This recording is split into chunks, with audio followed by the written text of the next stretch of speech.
E te atua ata whai, we gathered today in the spirit of mercy, grateful for the many women who have listened for your call and responded with courage, creativity and faith. We remember Catherine McCauley and the countless women who followed after her, women who saw the needs of their time and chose not to turn away, but to lead with compassion, justice and hope. As we begin this conversation, open our hearts and minds, help us to recognise the gifts of women's leadership in our communities, our ministries and our world. May the Spirit guide our dialogue, strengthen our commitment to dignity and justice, and inspire us to create spaces where the voices and gifts of women flourish. We ask this in the spirit of mercy and in gratitude for all who lead with love. Ko te timatanga o te karo nui, ko te wihi ki te atua, ki na wahi tapu e horo nei, na maunga, na awa, na moana, te whenua e raro nei, kei te mihi. Ina reo, ina waka, ina mana o te ao. Nā mahuitanga iho e kawe nei i nā momoia o rātou mā tēnā koutou katoa. Kia ora, everybody. No mai haere mai into this mercy space. It is my pleasure to introduce Rocio Figueroa for this webinar on women in leadership, the day after International Women's Day. This is a time when people around the world pause to recognise the contributions of women and reflect on the work still to be done and consider how leadership can become more just, inclusive and life-giving. And my pleasure to hand over to Rocio now. Thank you very much for saying yes. Thank you. Thank you for this invitation and happy day happy International Women's Day for those women present here. And I will begin perhaps celebrating this day of what Jesus has done for us. And I have to say that really, when he was born, Israel was dominated by the Roman Empire with a patriarchal law, which created distinctions between the sexes. The situation of the women in the Roman Empire was very complex and varied significantly depending on class, wealth, and social status. So while women were not legally equally to men, they have more freedom than in other societies, and their roles evolved over time. Elite women, for example, have power over households, estates, supervised slaves, although they were property of men.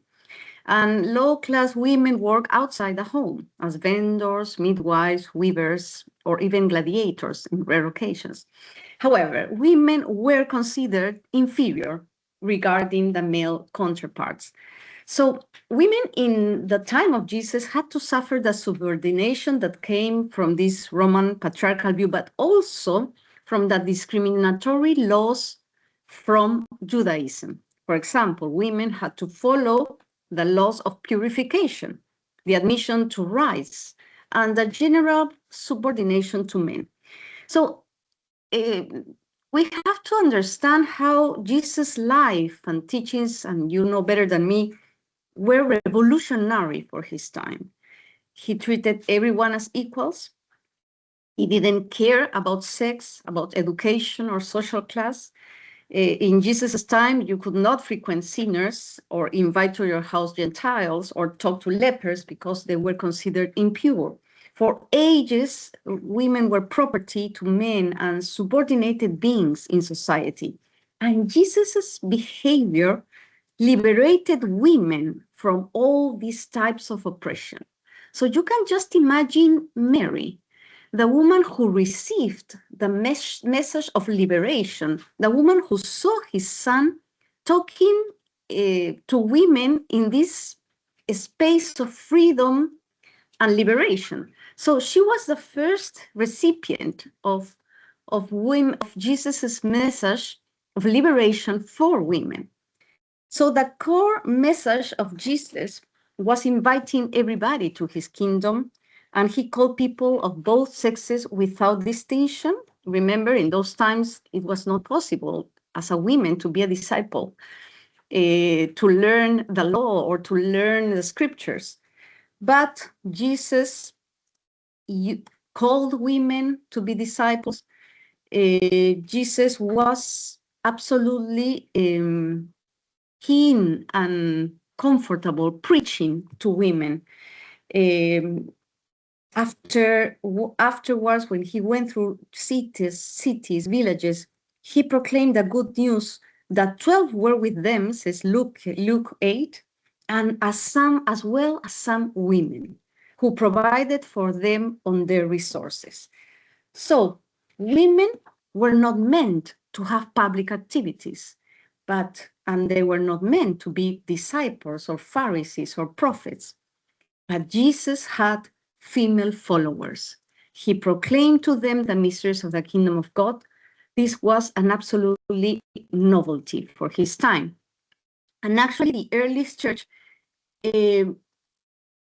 followed this first tradition. It's quite interesting. I think we have forgotten about the role that women played in the early church. It's quite significant. It is not that the first division or the first authority of the church were the bishops or the priests. They didn't exist. The first 100 from 40 to 70, and then from 70 to 100, the division or the authorities of the church were actually the apostles, prophets, and teachers. These offices actually were given to women. Women as Nympha, Lydia, Priscilla, Junia, Eudoia had important roles within their communities. So the early community followed this novelty from Jesus. For example, when we see women teachers, Acts 18 talks about how Priscilla and Aquila, who were a couple, were not just households, but they were also teachers who taught the truth of the kingdom of God to the people. And they were, for Paul, the division of the authorities of the church who were itinerant. So the teachers, the prophets, and the apostles were itinerants around all the different communities in the early church. So women were also prophets. Acts 21 talks us about how when they, the next day they reached Caesarea, they studied in the house of Philip, and all the daughters and married daughters, actually single women, prophesied. So they had this gift of being prophets, of discerning the will of God for the communities, and they also were itinerants, were going from church to church, discerning the will of God for them. Women were also house church leaders. So we didn't have churches in the first centuries of the church. We have households, and each household, the head of each household, was the one who celebrated the Eucharist, was the one who taught the doctrine to all and celebrated the baptism to all the people around the household. Usually a household could have 80 people, 60, 50, 40, some there were households a little bit tinier, but that means how the church had also women as households, as head of households. Actually, Acts 18:2 talks about how Priscilla and Aquila, and when all of you, the ones who have gone to Rome, you can visit actually the house of Priscilla and Aquila, and both of them were leaders of the community in Rome. But you have other women also leaders in the communities of Paul. So we see a strong leadership of women, recognized authorities within the early church. It is quite interesting because after year 100, for example, in the epistles that are not from Paul, but are Deutero-Paulines, we see the change, the shift. So when Paul to Titus, which is not Paul, but one of the disciples of Paul, writing says women has to be silent in the church, we see this shift. Why? Because in one way also the church wanted to, because they were persecuted, they wanted to be in one way at ease with the Roman Empire. So they began using the organization and the patriarchal laws of the Roman Empire. Little by little, they instead of continuing the novelty of Jesus, they lost and became organized more as a patriarchal community. And that is why the second division that we see is the division of bishops, elders, and or presbyters and deacons. Although we know that we had also women deacons, as Phoebe, who was a woman deacon in the Church of Chantria, in Romans 16:1-2. So why we have, from the very beginning, Christianity grappled with a tension between the radical equality proclaimed in Jesus' teachings and the prevailing patriarchal structures of Greco-Roman society. Early Christian communities offered an alternative vision in which women could assume leadership. Yet, by the 2nd century, this vision absolutely faded. The church increasingly adopted a hierarchical structure resembling more the Roman society, led by bishops, priests, and deacons, though it is not noteworthy that the women served as deacons well into the 10th century. We have women deacons into the 10th century. So despite Jesus' clear affirmation of women's dignity and worth, the Christian tradition has often failed to fully live the message of Jesus Christ. And when we talk about a renewal, that the church always needs to be in this process of renewal, is going to the sources of the gospel. And I would say that the sources of this early community and the role that women play in this early community. That is why when we come now to the present, although, of course, the movement in the 60s of the first wave of feminism helped us, because for hundreds of years, women were not allowed to vote, were not allowed to have the same education, the opportunity to be in the public life. The first wave of feminism allowed women to enter into the public space. Now we have progressed a lot. The church had to also receive the message that the secular world was telling about the rights and the equality to women and the dignity of women. And the church has been trying to do some efforts, which I don't think are enough yet. I think we continue failing to allow women to have a voice and to have a seat around the table. And that is why I would like to talk about women and synodality. What is true synodality? When we speak about the synod of synodality, we are not only speaking about consultation or dialogue. Synodality cannot be reduced to listening sessions, to polite conversations or service that remain on a shelf. If synodality stops at listening and discerning, but does not continue into real participation in decision-making, then for me, it is not true synodality. As theologian Diadnik stated, in the governance of the dioceses and the parish, the ordinary faithful in no case enjoy the possibility of giving a deliberative vote at any matter. And the word synod means walking together. Walking together is more than listening. It is walking together in communion. It's walking together in participation and mission. So rooted in the grace of baptism, participation and mission imply shared responsibility and shared authority.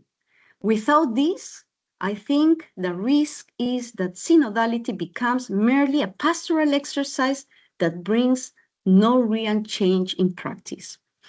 And here we immediately meet a painful contradiction. Catholic social teaching has long affirmed that democracy is the best form of political organization, a system that protects freedom, participation, avoids tyranny, and fosters the dignity of every person. The Church encourages nations to adopt democratic principles and models, and yet the Church does not apply this principle to itself. In its internal governance, the Catholic Church remains profoundly undemocratic. It has some democratic principles, for example, when we choose the Pope, or for example, when we choose the people or the council, there are votes, or in the congregations, there are votes for superiors. But in other situations remains undemocratic, patriarchal, and hierarchical. By canon law, only ordained men, bishops, and priests hold jurisdictional authority. Lay people, and especially women, may be invited to collaborate, to consult, to assist, but not to govern. This role is reduced to cooperation with the ordained, never co-responsibility. And this exclusion, I think, strikes at the very heart of our baptism. By baptism, we are all equal disciples of Christ, all called to share in the mission, all entrusted with the gifts of the Spirit. And yet our canon law and our governance structures continue to enshrine inequality. Men decide, women, we don't have a place in the table for decision, and also laymen, of course. This contradiction, I think, is the starting point for any reflection on synodality. If we take synodality seriously, if we believe in the dignity of baptism, then the Church must face this reality. Without the inclusion of women and lay people, not just women, but also lay people in the decision-making act, synodality is an empty word. This becomes even more striking when we recall the teachings of Lumen Gentium, presents the Church and firmos as the people of God, united by baptism, before any distinction between clergy and laity. So we as faithful share Christ's priestly, prophetic, and kingly office. Kingly office is the office of governance. We share also that office. Yet somewhere between theology and practice, I think that this baptismal equality has been obscured, even lost. Pope Francis has insisted that synodality is what God expects of the Church in the third millennium. So we are in the good route, but it has to become reality. If this is true, we cannot avoid the hard truth. Unless synodality leads to a structural change, including the participation of lay and women in decision-making, it will remain a hollow word. Because it was about women, I will show you quite interesting work that has been the International Survey of Catholic Women. It was commissioned by the Catholic Women Speak. It was prepared to submit to the Synods of Bishops as part of the Synod 2021 and 2024, a consultative process initiated by Pope Francis. This international survey was conducted in 8 languages, distributed across the globe. 3 very good friends of mine and researchers who I work with gathered nearly 20,000 responses from women in over 100 countries. New Zealand is included. It is, I would say, that it is, in fact, the largest survey of Catholic women ever conducted, and it offers us a rare and filtered glimpse into their experiences of faith around the globe. What do these voices tell us? They reveal an interesting paradox. On the one hand, women love their faith deeply. They speak of devotion, of belonging to the Church, to Jesus, of joy. They call themselves committed, strong, devout, missionary-hearted. For the majority of Catholic women, their faith and being Catholic is part of their identity. They cannot understand without being Catholics. And here we see the response. My Catholic identity is important to me. So all respondents, 59 strongly agree and 29 agree. So it's a big, big portion of women who strongly agree or agree that their Catholic identity is important for them around the world. And the majority of this strong identity, you could see, is between 18 to 25 years. Quite interesting, the young generations, more than the old generations. One young woman, only 18 years old, wrote, practicing, passionate, actively engaged, volunteer, missionary-hearted. I love the church with all my heart, its wounds and all, a field hospital for sinners. Another woman in her 70s described her parish as a source of friendship and support. I am a regular mass goer, a minister of the Eucharist. My mass community is very important to me. Several parishioners and I gather for coffee each Sunday after mass and socialize. But this is the paradox. But side by side with these beautiful testimonies of belonging are others that also speak of exclusion, pain, and alienation. One woman, age 56, confessed, I love my church, but I wish my church loved me more. One woman recounted her childhood. Since I was refused as an altar server, I had a sad sense that the church didn't love me as much as it loved my brothers. A religious sister, after decades of service, simply said, I am a Catholic religious sister, but I feel my voice is not heard in the church. This paradox of love and pain, belonging and rejection is central to women's experience of Catholicism. The Brazilian theologian Ivone Guevara notes that many women who belong to the church experience discrimination, living a sense of being caught between two spaces. Guevara argues that this results in Catholic women have an ability to view life as the place of a simultaneous space of liberation and oppression, of grace and lack of grace, like holding together the two dimensions, oppression, liberation, grace, and lack of grace. The Indian theologian Kohari Abraham also warns that the mere survival within patriarchy is not enough. So, in one way, we negotiate our belonging. We sometimes feel exiled, or many women feel exiled, and they negotiate how to navigate structures of exclusion in the church as well as in society, which is quite hard.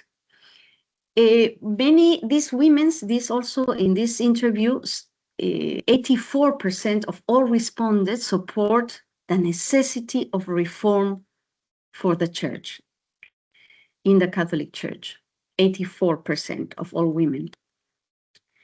80% of all women, and 70% of Australian, because this was done by my Australian researchers friends, said that, agreed that the church is not doing enough to address sexual abuse.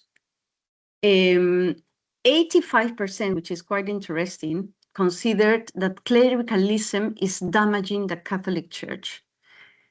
And when we say clericalism, we say the misuse of authority and power by male clerics. 89% of all respondents agreed that church leaders are not doing enough to address other forms of abuse, including abuses of power and spiritual harm. So, why do these contradictions run so deep? Because the problem is not personal. We find beautiful people, beautiful priests, beautiful bishops. The problem is not personal. The problem is also structural. this is not just a pastoral problem. This is not only about an attitude.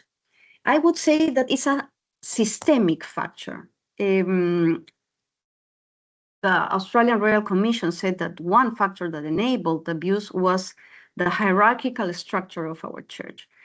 And theologian James Keenan observed that the flow of clericalism have been indiscriminately attributed to both priests and bishops. And he advocates for distinguishing between clericalism and hierarchicalism. So he defines hierarchicalism as the episcopal culture of elitism, power, networking capability, and impunity.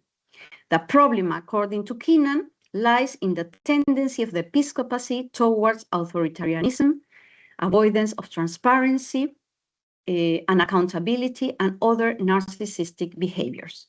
Keenan distinguishes hierarchicalism as a vice within the hierarchy, suggesting the possibility of a hierarchy with servant leader bishops. However, I contend that the hierarchical structure of the church is not the healthier way of governance.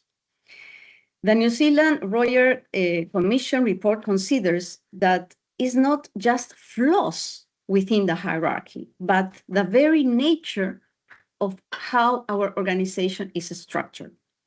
Many survivors told the inquiry that this hierarchy and supreme power held by clergy prevented other staff members from intervening to stop or report abuse. So it's quite interesting because accountability flows only upward in our church, unfortunately. Priests are accountable to the bishops. The bishops are accountable to the Pope. But the accountability is never the other way down, never outward, never to the people of God. In such a system, secrecy thrives, laity are infantilized, women are silenced, and victims are left without protection. This culture is what theologian Tom O'Loughlin in United Kingdom has called the culture of vectoral accountability. He describes that the priest is accountable not to his people, but only to his superior. It makes the bishop only accountable to Rome, not to his dioceses. It creates an organization where power flows only in one way, from the top down. The result is not only abuse of power, but is the failure to listen, to live synodality. And that is why synodality is so important, because synodality is meant to be the opposite of hierarchicalism, clericalism, and not accountability. A church where discernment is shared, authority is accountable, and the Spirit speaks through all the baptized. And here we must make a little pause, because synodality, we have said, is about discernment. It is about listening together. It is about interpreting together, making sense of the movement of the Spirit together. And yet, we women, and also lay, we are not allowed to discern with authority. We may pray, but we do not decide. We may serve, but we do not interpret. We may speak, but we do not shape doctrine and governance. We have never had a say in shaping the doctrine of the magisterium, in shaping the doctrine of governance of the church. This is what philosopher Miranda Fricker calls hermeneutical injustice. I recommend her book. It's quite a piece of literature. And she says that hermeneutical injustice happens when a group of people is systematically excluded from participating in meaning making.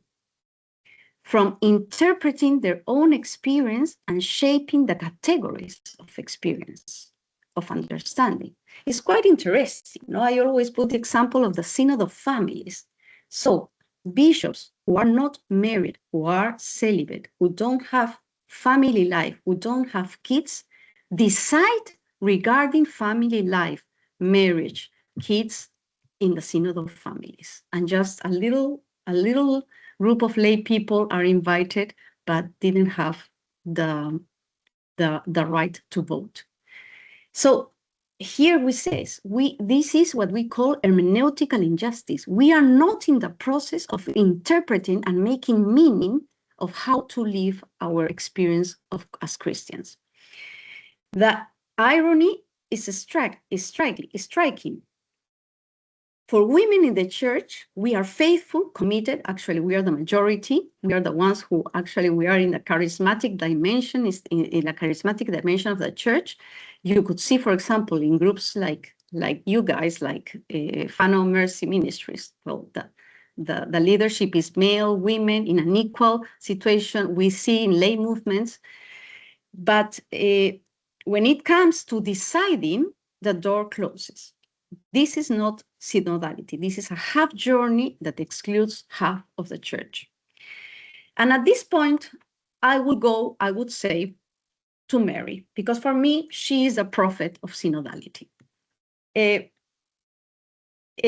Mary is perhaps the most paradoxical figure in the church relationship with women. On the one hand, she is venerated as the Theotokos, the mother of God, the woman whose yes made salvation possible. She's the first disciple, the one who stayed with Jesus in the cross, the one who prayed with the apostles at Pentecost, at the very birth of the church. But yet, Mary has also been used to silence women. It's quite interesting how we have idealized Mary as a woman that is submissive, passive, and attainable. Too often, she has been invoked to enforce female obedience, female silence, female meekness, rather than to empower women's voices. Far, I would say, far from signifying self-denial, passivity, because of course, she was mentioned very few times by the apostle, but it does not mean that Mary spoke a few times. We don't know how many times she spoke.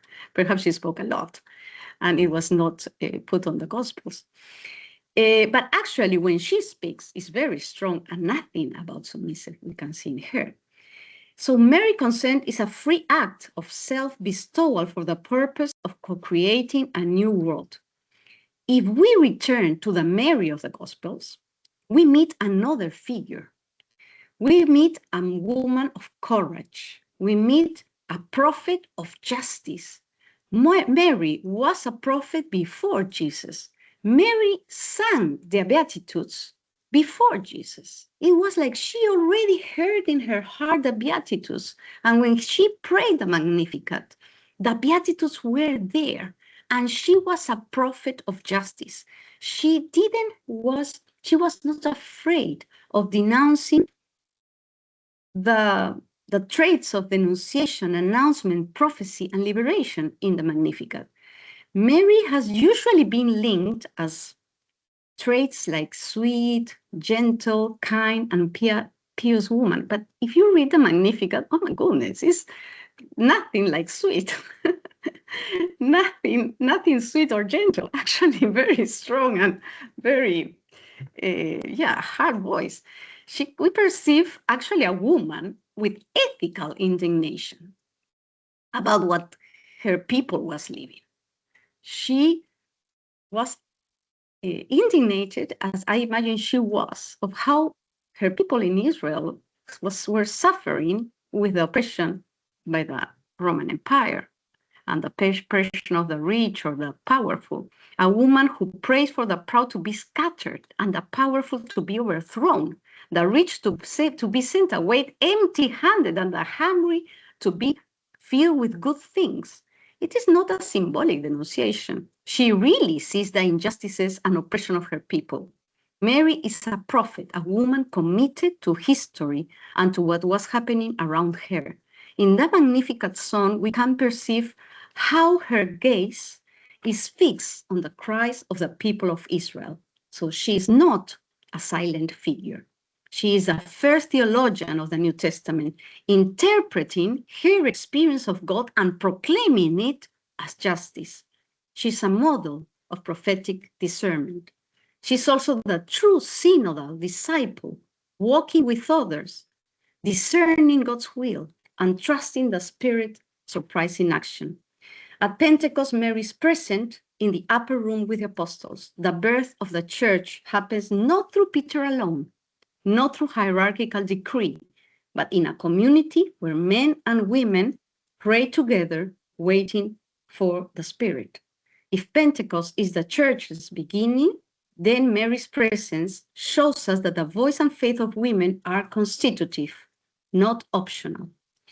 If synodality is to be real, then the church must rediscover in Mary not as a symbol of silence, but as a prophet of justice and discernment. Her song must become our guide. And it's a call to conversion. Women's voices today echoes Mary's Magnificat. When women say, I love my church, but I wish my church loved me more, they are crying for justice, for recognition, for love that is not only spiritual, but structural. When they speak of spiritual violence, they echo Mary's call for the proud to be scattered and the humble lifted up. If we are serious about synodality, then we must confront the unhealthy concentration of power in the church. It's not enough to invite women to serve. It's not enough to honor Mary in devotion while silencing her daughters in decision-making. Finally, the church has to be the church of the Magnificat, of justice, equality, inclusion. A synodality, which means conversion of heart, not just methods. And women in which, instead of saying, I wish my church loved me more, they can say, I know my church loves me. Thank you.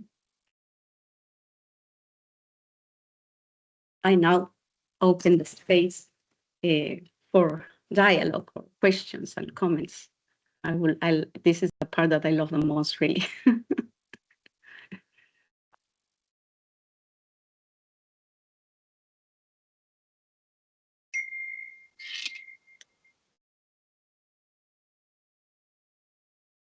Oh, I'll go first then. I just loved that, the radical feminist in me. I just love that. But I was also noting it's not just the Catholic Church. I mean, the recent controversy around in the Anglican Church, the Archbishop of Canterbury is a woman, and some of the reaction around that and things that are happening around not acknowledging that. And some of it is due to it being a woman, some of it due to other things. So it's not just a Catholic church situation. Absolutely. And in the case of the Anglican Church, the ones who are protesting the most actually are the African bishops. And we see that in societies like African societies, that work very close with in African countries, the patriarchy is not just, and that's a problem. No? The patriarchy has been or is the model for many societies till now. For example, in many African societies, they continue to be strongly patriarchal. So the church, the only thing confirms what the cultural norms. No, so that is when it's more dangerous, when you have the society that is organized in a patriarchal way, but then the church comes to confirm as actually divine that organization. And that's more problematic in that way. I agree with you that it's not just the Catholic Church. Rocio, Catherine here. Just interested in your perspective on this new world of MPJPs. And obviously we have the first one in Aotearoa. And what role you see this new form of church governance taking in this sphere? I mean, obviously we don't discriminate on the basis we've our trustees are all and our directors are all appointed by virtue of competence. So our gender isn't an equation. So what do you see the role that we play in New Zealand and beyond? Well, actually, I see that this is the future.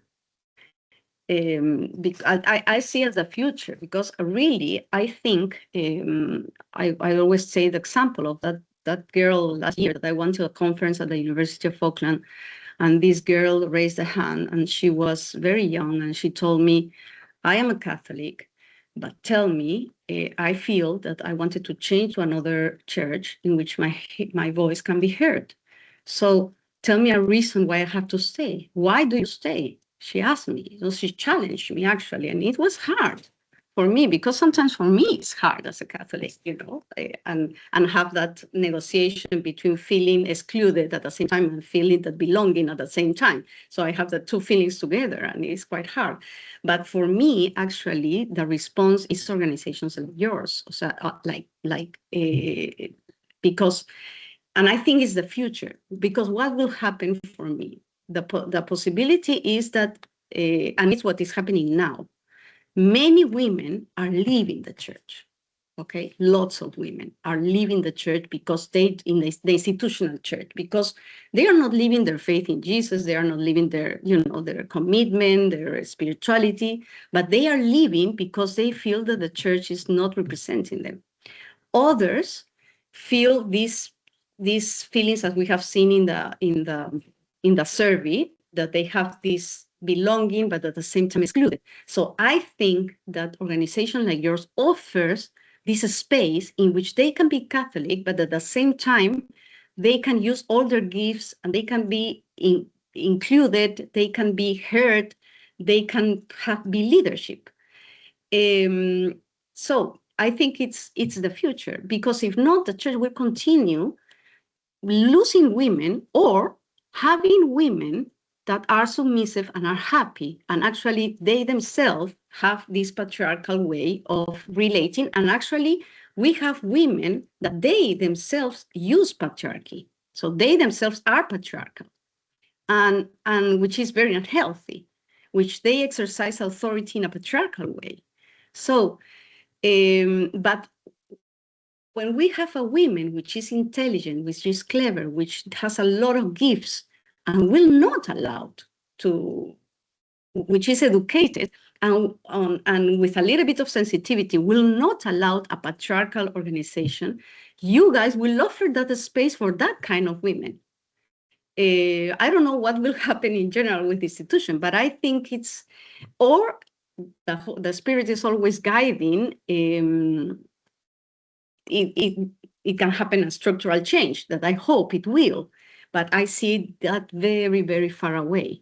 So I think that that what we can change is the basis, not the foundations and this kind of spaces, because I would say that Whānau Mercy offers a space for women, a Catholic space in which they can live their identity without feeling this terrible exclusion at the same time, which I think that's why it's quite important. And that's why I feel very well with with you guys. I'm loving your response to that question, and I totally agree. I had a little, I guess almost a concern at one point when your stats came up about the younger women in the church valuing their Catholic identity and almost that sense of like there was devotion, and those words were coming out in some of the earlier slides, whereas the older group, it was more about community from those quotes. And that challenge, I guess my question is like, is the trad church movement going to have an impact on the church and prevent us to getting where we want to, or where we would like to be, or where this vision that you have talked about and where Whānau Mercy Ministry sits is all coming in there? And that's kind of part of my concern and the tension that I hold and see. Well, actually, yep. actually, I agree with you. When we were studying the results, we have been reading all the answers, because they have also given open answers, no? And we have been reading the different results, and there is a tendency of many young people, a tendency going to more traditional kind of church, very white and black. And I would say is that young people feel very uncertain, and they feel insecure. So they want certainties, and they go to a kind of Christianity that also is very influenced, in particular Australia and New Zealand, from the United States. So a Catholicism very enclosed, rigid, moralistic, and very, traditional with a lot of clarity, which is actually what I think is quite dangerous, because it can become like a kind of ideological. So it's quite complicated.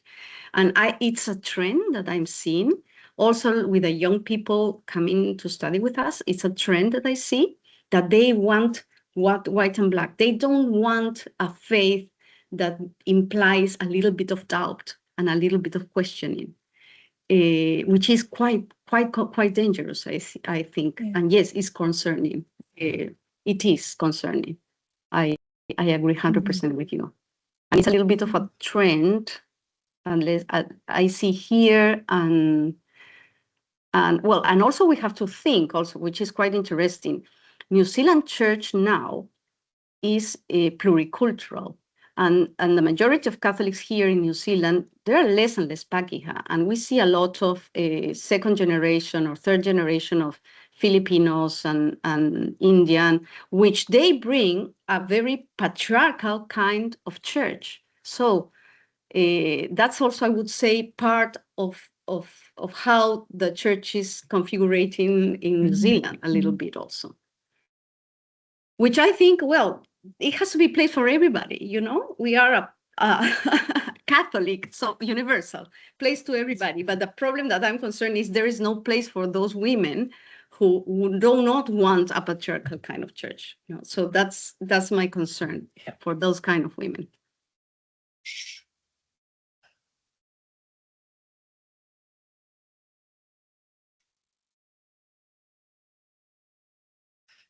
I can jump in again because I had another comment about but at the beginning, which made me think when you talked about the house churches and the women leaders in house churches.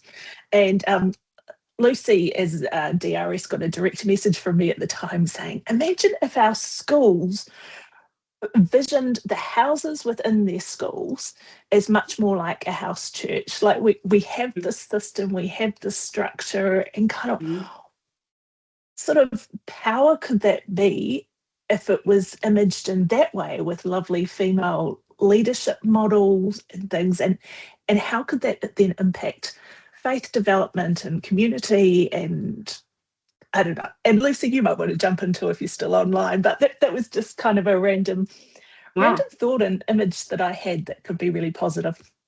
I would say it's beautiful. It's a beautiful kind of for you to develop it for your schools, but I would say, wow, it's quite. I think that if you model it as the early church, I think there are elements in the early church that we have to go back there, which is very, very charismatic, very all the gifts put there in a very communal and participative model, which I think a school can work like that, And I see many schools. Actually, I see many schools. So the other day I went to a school. It was quite beautiful. I went to give a conference for the Trinity. The school was a primary school. Actually, the majority of that school were all women. Just one man.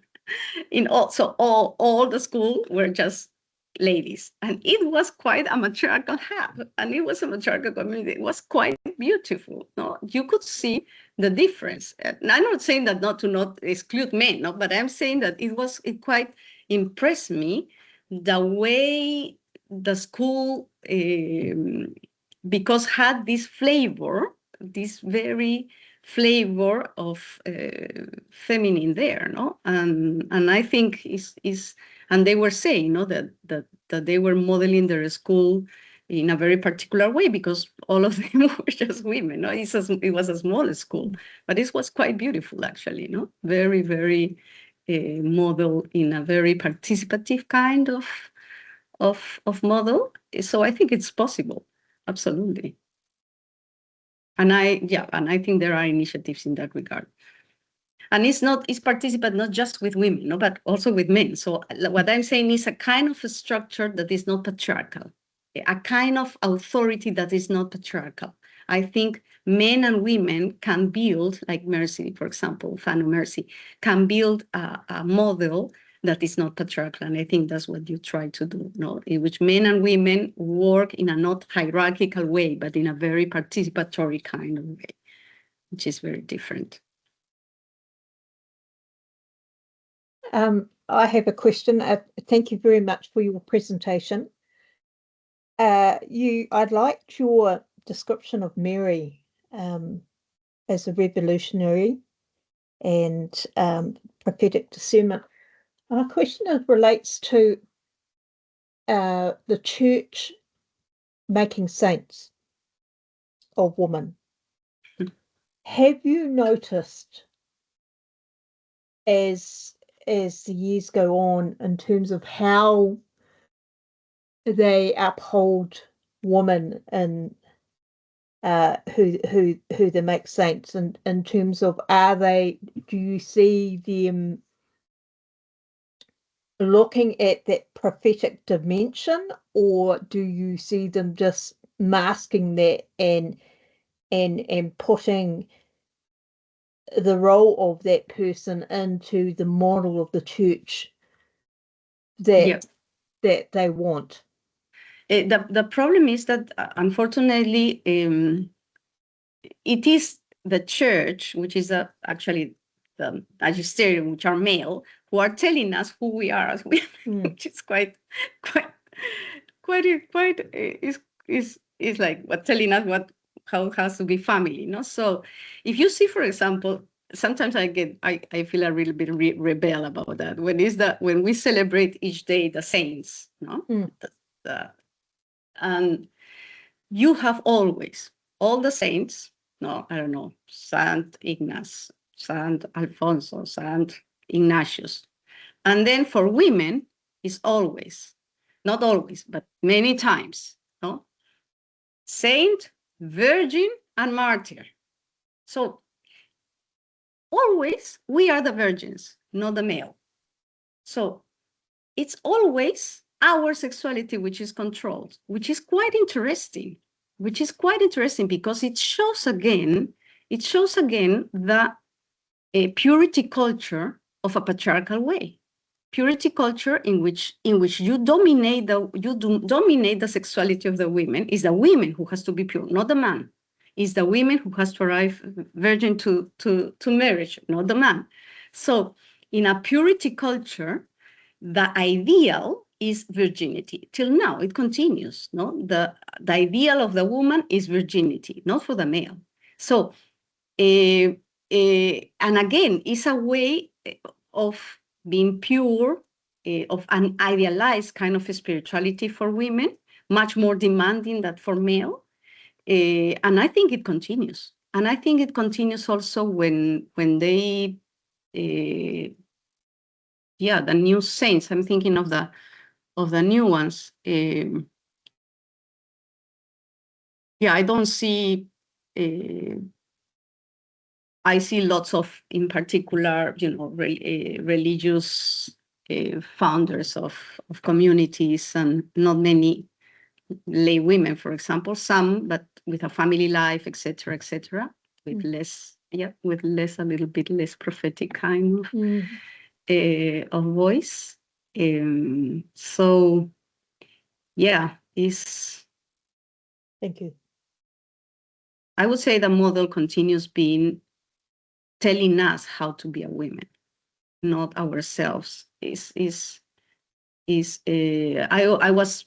working with some religious women doing some workshops now, and they were asking me, and it's quite interesting because all the rules for religious women, for example, were written by male, and the majority of the were very patriarchal, and actually the rules for women were much more demanding and restricted than the rules for male. And it has continued till now in the religious communities, for example.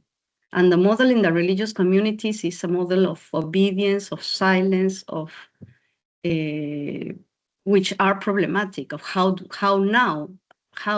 myself working with sisters, I am now working with the topic of the vows and how they can be very problematic because they put a model of a woman which is obedient and never an obedience which is hierarchical, and the person cannot have an opinion, have to give up their will. So it's quite problematic, and it has not been reviewed. It has not been examined. It has not been, and it's enabling a lot of abuses, also by women, women abusing women. So it's another big topic also. But I think that the model has to change. Yeah, I would say.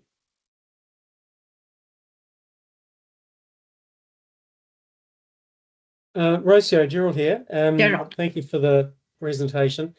I was just reflecting a little, actually. I'll come to my question, but like yesterday was the International Day for Women, and we also had in our Catholic liturgy a remarkable story, Jesus with meeting the Samaritan woman at the well, and how instructive that was for both of them. This illustrates this radical nature of Jesus' interactions with women.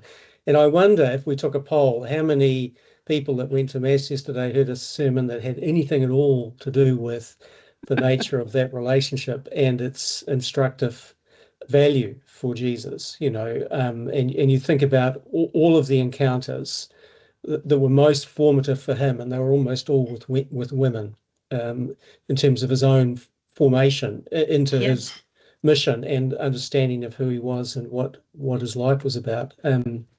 Anyway, so the question for me, I guess, Rocio, is really about the reform path. So I appreciate that PJPs have got an opportunity to create a little space, as you describe it, for a more egalitarian and dignified exercise of faithful service to our mission. But obviously there's the vast majority of the church isn't within a PJP environment. So have you thought about the reform path? I mean, can the hierarchy reform itself? Well, I believe in miracles, yes. But in the sense that in your first part, I agree with you. Yesterday I went to Mass and there was nothing about the homily regarding that.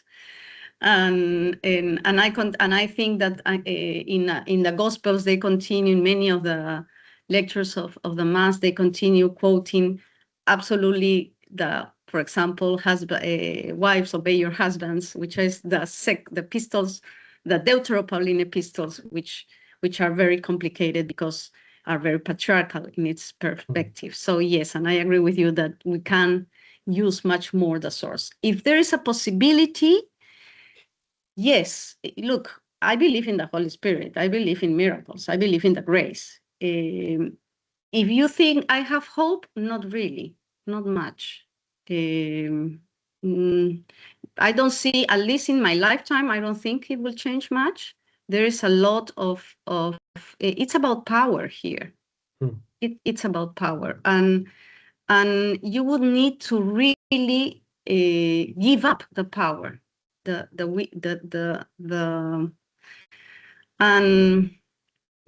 I have not seen that. Can it happen? Yes, because I believe that it's possible. Can it be reformed? But they need to want to be reformed. So am I hopeful? Look, before, I have to say, Gerald, I have changed. Before I was very hopeful. I think I was like those young people that answered the question, who were very positive and optimistic and hopeful. But I think that with time, with experience and with life, I was reading about that sometimes it's like breaches of hope. How do you call it? Breaches? No, like the little breadcrumbs of hope. Oh, now we will open to study the woman deacons. Nothing happened. Oh, now we will talk about the women in the synods. Nothing happened. Now, so before I believed all those breadcrumbs of hope, I do not do anymore because I think they are not real. So look, if you read the interventions of the women in the preparation of the Vatican II, I will tell you, Gerald, it's exactly what I was thinking today in 2018. So it was the same, exactly the same desires, dreams. Can it happen a miracle? Yes. But if I have hope that it will happen, no. I'm very realistic in that regard. But it does not make me work for a change, because I do not do it because I think that I will see the change. I do it and I work because it's the right thing to do, because I have to denounce and announce what I think it belongs to the source of the gospel, and I have to be faithful about it. But I'm not doing it anymore because I think I will change, or my little participation will change and people will change. I don't see it anymore. But I think all of us, we have to work for that change, although we will not see it, because it's the right thing to do it. But it's like telling me, do you think consumerism will finish in our society? Do you think the wars will finish? I hope, I would love it, but I don't think so, because all the history has taught us that that the big powers, unfortunately, the big powers continue like that. And also in here we see big powers at work. Perhaps I'm too sincere, sorry about that.